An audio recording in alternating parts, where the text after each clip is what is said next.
he always seems to be shaking his head. Always. He, I believe, overlooked knight f4 check, and he's fortunate that was still a draw, but that was excellent technique, great defense from the world champion Magnus Carlsen.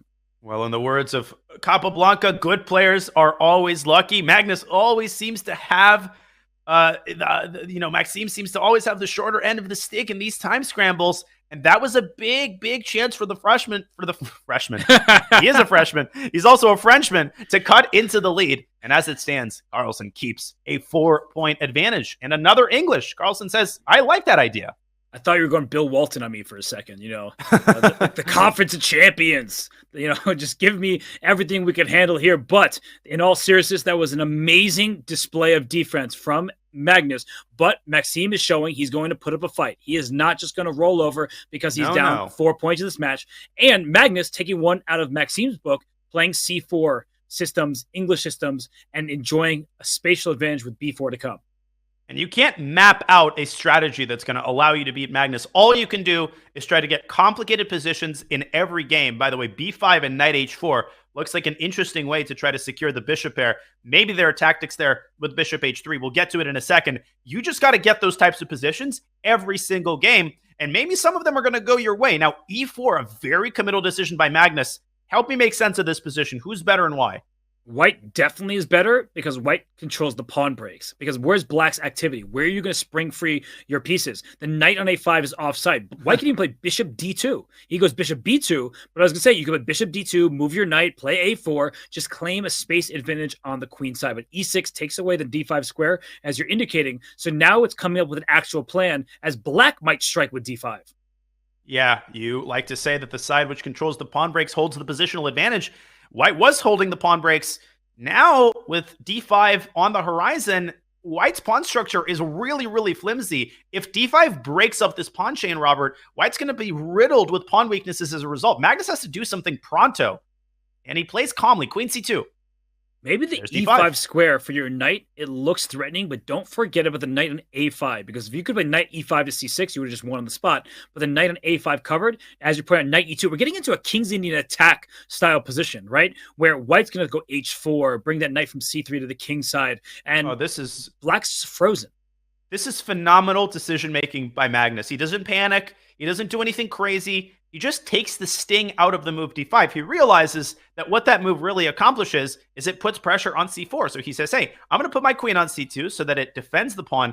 And now I'm going to move my knight back. And while I'm at it, I'm going to improve that knight, as you said, King's Indian attack style. Might supplement that with h2, h4.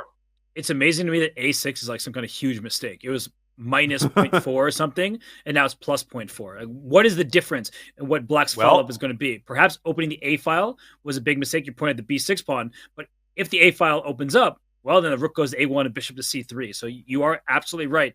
The B6 pawn is a long-term target, but I just feel like this position is easy for white to play. And in the World Cup a year ago, Sam Shanklin, he found himself in a position like this, and it didn't end well for him.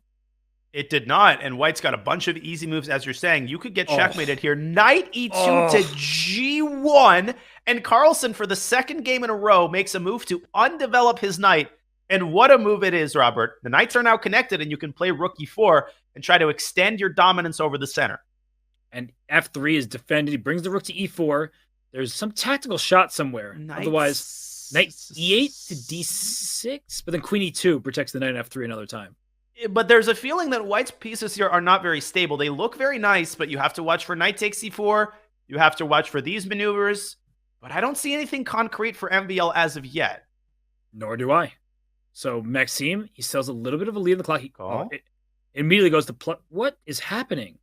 Bishop f4 maybe was a more prudent way to stop knight d6. Yeah, or bishop g5 was available. What? Whoa, and he blundered a piece? He blundered a piece! Magnus Carlsen is human.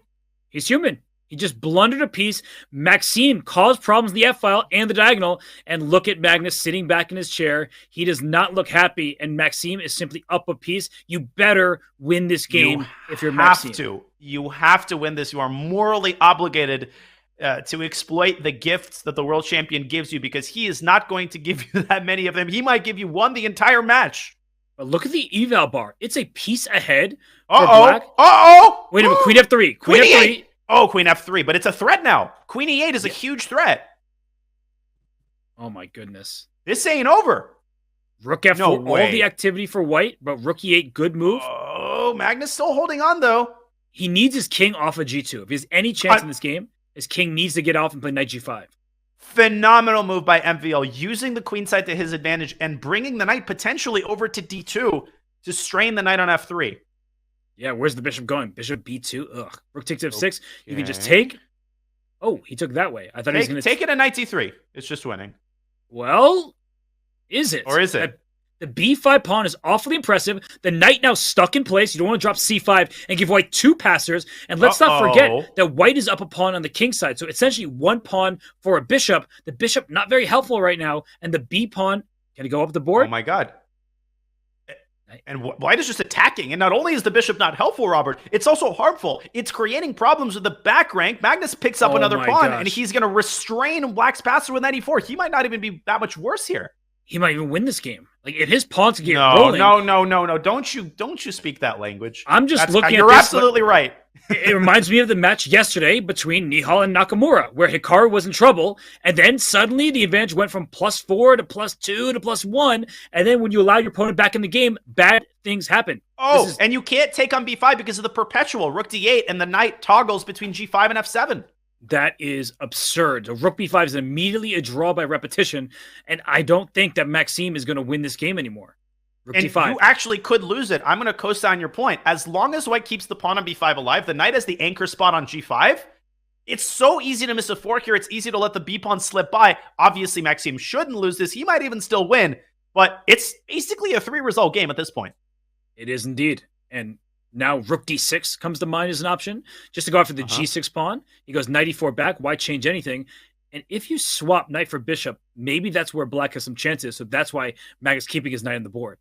I'm going to hazard a guess that Magnus is also keeping the knights because he wants to keep winning chances alive. He's hoping that MVL might miss a fork or blunder another pawn. And F4. Magnus is playing this very ambitiously. Rook C6? Can you get away with that? Because if you take on B5, knight D6 check. Watch out for forks. Good call. Magnus is calculating just that, I'm positive. But he goes for Rook C7, attacking the knight, hitting the king. Rook C6 now? No. He goes for a trade. An H-pawn. The H-pawn is the wrong pawn, Danya. So let's keep that in mind. If a rook trade, you need to trade the G6 pawn off the board, you make a draw. What a call by Magnus. He sees it. He's going to go G4. Yes. Wait, he should have done it on the previous move. But it still might be a draw. Yeah, I guess you can't make progress. The king just shuffles between F2 and G2, and the bishop can't go after the G3 pawn. Can you try king H3? Then white plays king F3, and you got to be careful if you're Maxime. King F3, same thing. King H3. Yes. Unreal. Bishop C7, king back to H2. Draw. G4. King D5, G4. He's going to make it G4 now, and it's a draw. Unreal. Unbelievable save. I mean, what can't this guy do? But this is why I bring it up time and time again. Bishop and the H1 square do not match.